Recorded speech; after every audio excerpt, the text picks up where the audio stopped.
A very good evening to you and welcome to Rwanda Television News. My name is Sam Kalisa. As we kick it off, President Umaro Sissoco Embaló of the Republic of Guinea-Bissau has noted that it is time for his country to seek advice and solutions from friendly countries like Rwanda instead of going far abroad. The president has begun a 3-day official visit here in Rwanda. Sergeant Node has the report. The head of state was received by Dr. Vincent Biruta, Rwanda's Minister of Foreign Affairs and International Cooperation, as well as a number of other officials. Later, he was received by His Excellency President Paul Kagame at Village Rugwiro.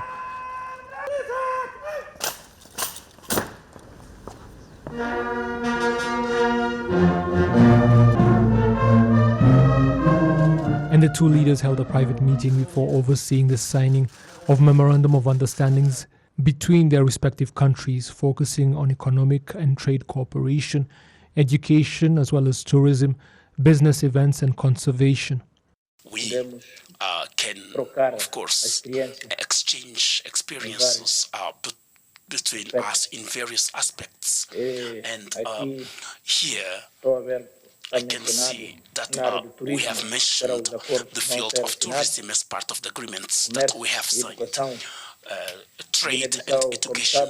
As you know, Guinea-Bissau has 88 islands. And as for trade, we are a country which is involved in the trade route. But when it comes to the field of education, we still face some hurdles that we can overcome with your experience, Your Excellency. Your Excellency, Mr. President, I do believe that there is a lot that has to do with the sister Republic of Rwanda, given your experience. And sometimes we waste time thinking that we have to seek solutions further north, while the cooperation south-south is a lot more beneficial and more dynamic and more objective, target-minded. And I always say to my generation that President Kagame is a pragmatic leader, and I do think that the agreements and umbrella protocols that will allow us to implement various agreements between our country, Guinea-Bissau, and the Republic of Rwanda. It was also noted that distance should not be a deterrent when it comes to African countries cooperating and trading. Our continent is large and our countries are located far apart. The African Continental Free Trade Area offers many opportunities to engage with one another constructively. At the same time, threats are transnational and equally affect us all. Joining forces and learning from one another can only make us much stronger. Mr. President, I thank you once again for this visit. You're most welcome, and I'm looking forward to the time I can visit your country soon. On the first day of his official visit in the country, His Excellency Umaro Sissoco Embaló also went to the Kigali Genocide Memorial located at Gisozi, where he paid his respects at the graves of the more than 250,000 victims of the genocide that was perpetrated against the Tutsi buried there, and was given explanations on how that genocide was prepared and implemented. In the visitor's book, he wrote that he bowed down at the graves of the victims to acknowledge the respect they deserve and also to commend the way Rwanda was rebuilt. He also stated that what happened should never happen again and that no one should stand idly by as people are being killed. On Monday evening, the head of state was also hosted to an official dinner. On Tuesday, he will visit the Kigali Special Economic Zone, where he will tour some of the manufacturing facilities and educational institutions operating in the area. Thank you, Serge, for the report. And Rwanda's presidential press secretary, Stephanie Nyombaire, also made a few remarks about the visit of the president of Guinea-Bissau. As Rwanda has always done, we're always interested in working with our fellow Africans to advance the development in both of our countries. With the signing of the Memorandum of Understanding, 3 Memorandum of Understanding, one on education, one on tourism and conservation, and one on trade and economic cooperation, we'll be able to see more exchanges happening between Guinea-Bissau and Rwanda that will benefit both the people of Guinea-Bissau and the people of Rwanda.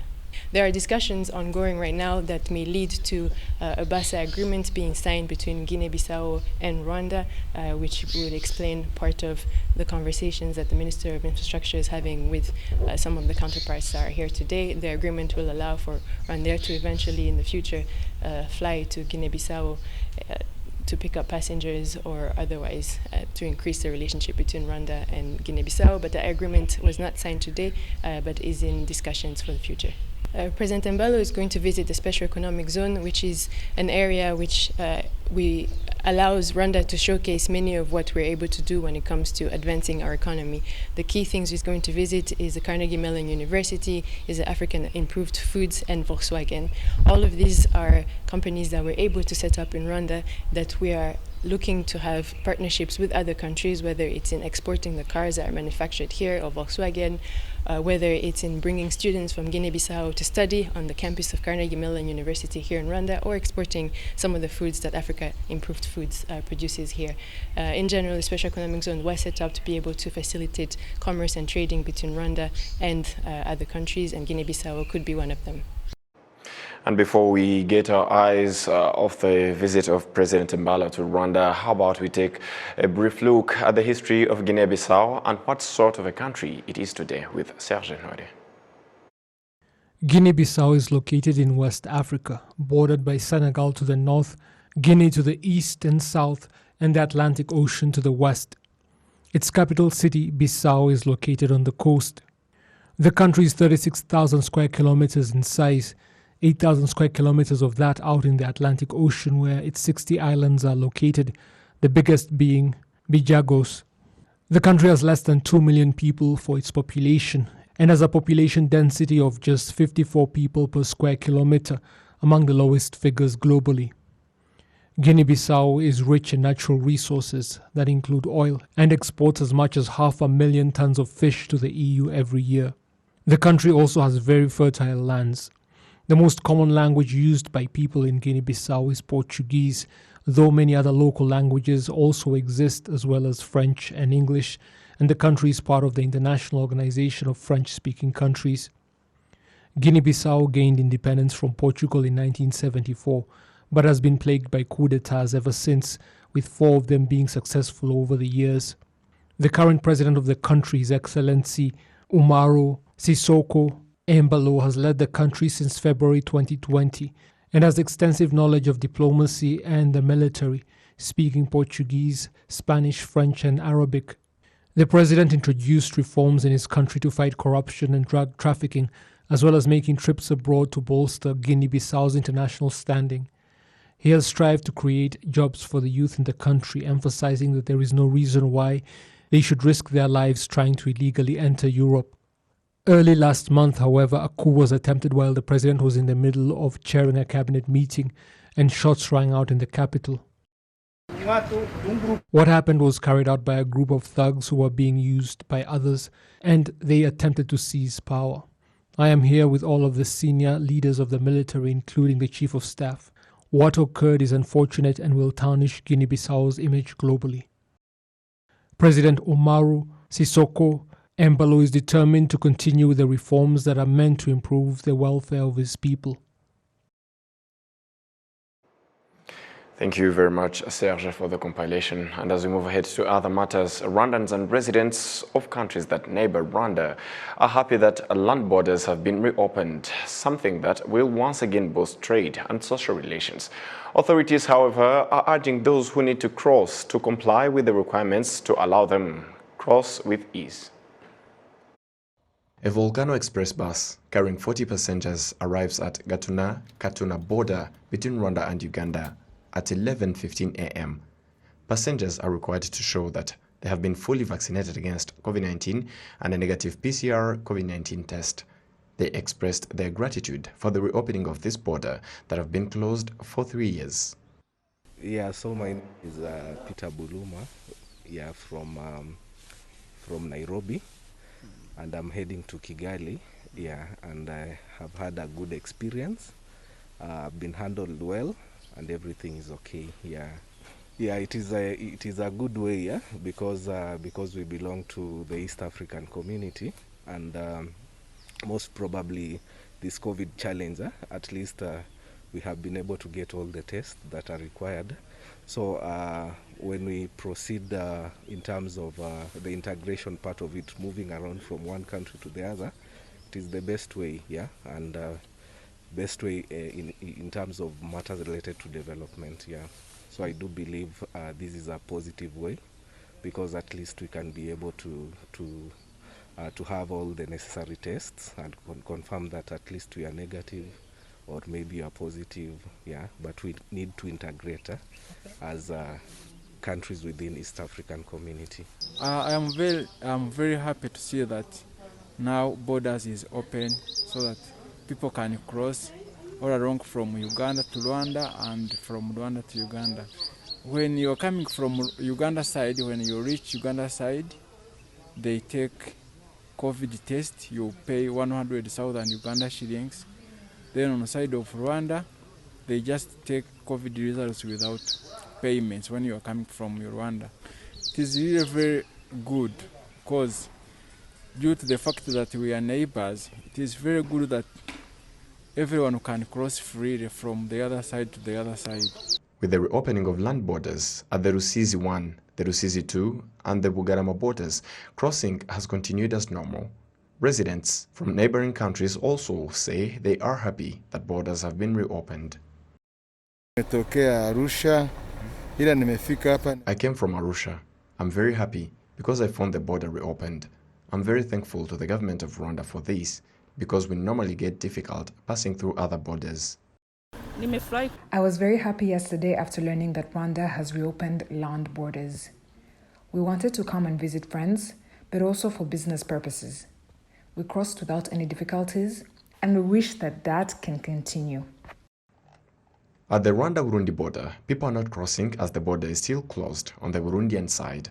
Residents of Burera and Musanze districts who use the Cyanika border welcomed the reopening and assured that they are ready to comply with border regulations.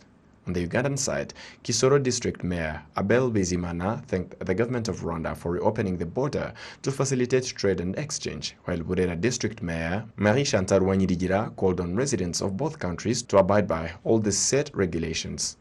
We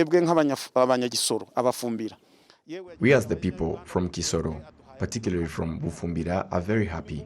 I'm not speaking Kinyarwanda right now. I'm speaking the Bufumbira language. Thank you very much, Your Excellency, President Paul Kagame. May you thrive in everything. We also thank President Museveni and the first son. We told our citizens to tighten COVID-19 prevention measures, but also get fully vaccinated.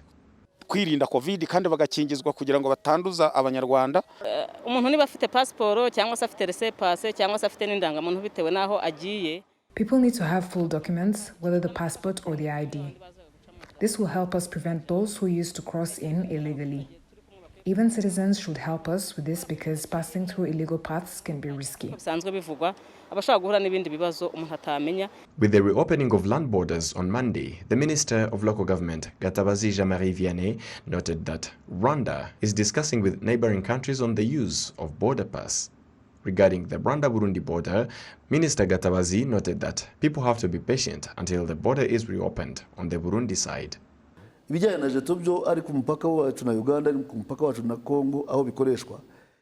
On our borders with DRC and Uganda, where people normally cross using border pass, both sides have to first agree on the arrangements, because a border pass is not as secure as an official document like a passport or ID that can be accessed electronically. So relevant authorities will discuss on it. For the case of Burundi, they haven't reopened their border and we're still waiting. The Minister of State in the Ministry of Health, Dr. Munga Tarsis, reiterated that people will have to comply with the requirements set by countries to which they are going. Izi ngamba ntabwo igihugu cyacu cyazishyizeho. Ni ibihugu bituranye byacu abantu bajyamo. Some of these measures were established by our neighboring countries. For example, the PCR test at the Gatuna border is required on the side of Uganda, not Rwanda. So we do not establish all measures, but we rather work with other countries to put in place relevant measures. Now that movements are resumed, we will discuss with neighboring countries to see how we can make it easier for the movement of people at the borders.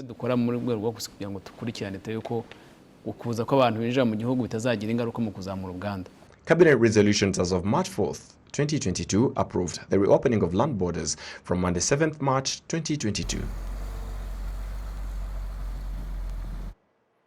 And as we move ahead, the Belgian ambassador to Rwanda, Bert Vermesen, held talks with the leaders of both chambers of parliament, where they discussed on existing good relations between the two countries, the development of projects in the fields of health, investment, agriculture, and more.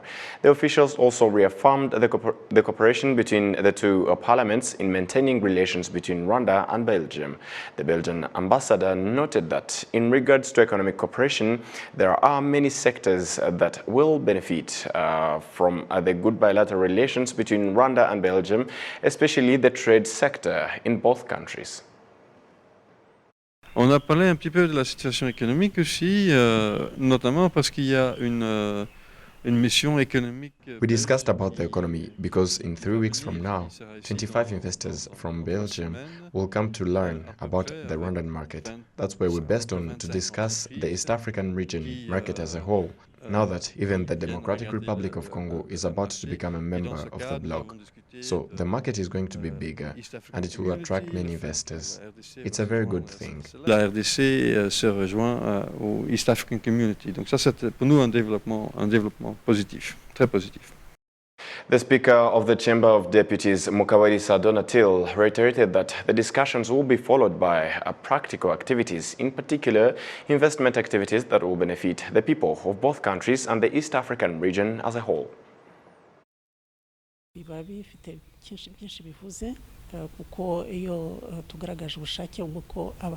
It means a lot when members of parliament of both countries put in a lot of efforts to strengthen bilateral ties. The other thing is that when Rwandans and Belgians live in harmony, for instance, he told us that a group of investors would come to vet for areas of investment. It benefits Rwandans because Rwandans get to have jobs through it. We also told him that Rwanda has done a lot to ease investment. We also advised him not to look at the Rwandan market alone, but also the East African region market and the African market at large. This makes it easier because investors are now assured of a wider market for their products.